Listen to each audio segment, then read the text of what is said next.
Rhinoplasty are nose job అనేది ఎవరిలో చేయాలి మనం జనరల్గా?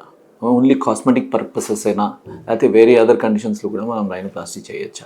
రైనోప్లాస్టీ అనేది ఏదైనా సరే నోస్ షేప్ని చేంజ్ చేయడాన్ని రైనోప్లాస్టీ అంటారు. అది కాస్మెటిక్ రీజన్స్ అవ్వచ్చు. కాస్మెటిక్ రీజన్స్ అంటే ఓన్లీ షేప్ చూడటానికి తనకు అంటే ఫర్ పర్టికులర్ పర్సన్ ఒక మనిషికి తన నోస్ తనకు నచ్చకపోవడం వల్ల అపియరెన్స్ దాన్ని చేంజ్ చేసుకోవచ్చు. అంటే తనకి నచ్చిన షేప్కి దగ్గరగా చేంజ్ చేసుకోవచ్చు. ఆ తన ఫేస్కి సరిపడా అంటే ఏదైతే ఈక్విలిబ్రియం ఆర్ ఈక్వేషన్ సరిగా లేదో ఆ ఈక్వేషన్స్ మనం కరెక్ట్ చేసుకోవచ్చు. దట్ ఈస్ ప్యూర్లీ అంటే ఆ ప్యూర్గా కాస్మెటిక్ పర్పసెస్ అంటే చూడడానికి కోసం ఇంప్రూవ్ చేసుకోవడానికే చేసుకోవటం అదొక టైప్ ఆఫ్ రైనో. కొంతమందికి ఏమవుతుందంటే రోడ్ ట్రాఫిక్ యాక్సిడెంట్ కానివ్వండి, చిన్నప్పుడు దెబ్బలు తగలటం కానీ, క్రికెట్కి ఆడేటప్పుడు బాల్ తగలటం కానీ, ఆర్ఎల్స్ ముందుకు పట్టడం కానీ, రకరకాల ఇంజురీస్ వల్ల నోస్ డ్యామేజ్ అవుతుంది. ఆ నోస్ పక్కకు పోతూ ఉంటుంది, ఒక్కొక్కసారి డీవియేటెడ్ నోస్ అంటారు.